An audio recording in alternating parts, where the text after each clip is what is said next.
When I told my family I had breast cancer, my sister did something I'll never forgive. My older sister Victoria had spent our entire lives hogging the spotlight.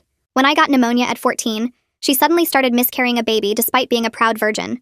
At my high school graduation, she announced her engagement, holding up a fake ring from a boyfriend that didn't exist. Last Thanksgiving, she literally interrupted my toast to give a longer one. 6 months ago, doctors told me I had breast cancer, and if I wanted to live, I needed surgery to have both of my breasts removed. I felt terrified and alone and needed support more than ever. I told my family, thinking surely Victoria wouldn't try to make this about her. At first, Victoria seemed genuinely supportive for the first time ever. She came to my doctor appointments and took notes. She brought me my favorite cookies and sat with me while I cried about losing my hair from chemo. She held my hand when I was scared and told me I was going to beat this. I actually felt guilty for spending so many years thinking she was selfish. 2 weeks before my scheduled mastectomy, we were having coffee at her apartment when she started getting really emotional.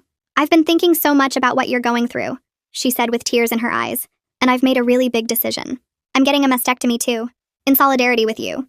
You know how people shave their heads when someone has cancer? I'm doing something even more meaningful."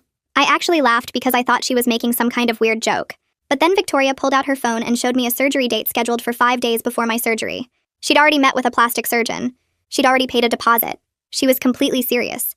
I tried to explain that this was insane, that I was having the surgery because cancer would literally kill me if I didn't, not because I wanted to make some kind of symbolic statement.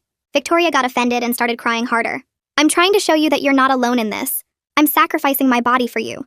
I'm choosing to go through the same pain." I told her it wasn't the same at all, but she wouldn't listen.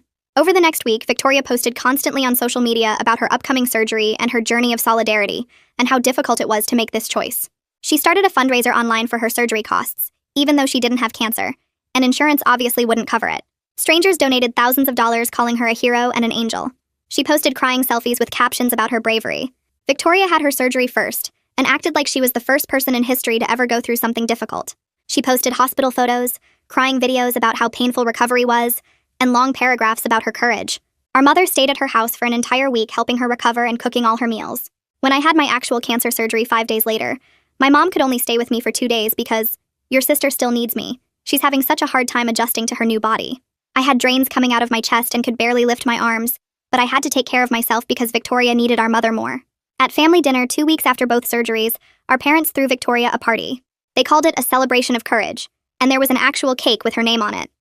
Our aunt and uncle gave speeches about what an incredible person she was for choosing this when she didn't have to. I sat there with drains still in my chest from removing actual cancer, and not one person asked how I was feeling or if I was okay. Victoria stood up and gave this long, tearful speech about how hard it is to look in the mirror now, how she'll never feel like a woman again, but it was all worth it to support her baby sister through her journey. She was sobbing,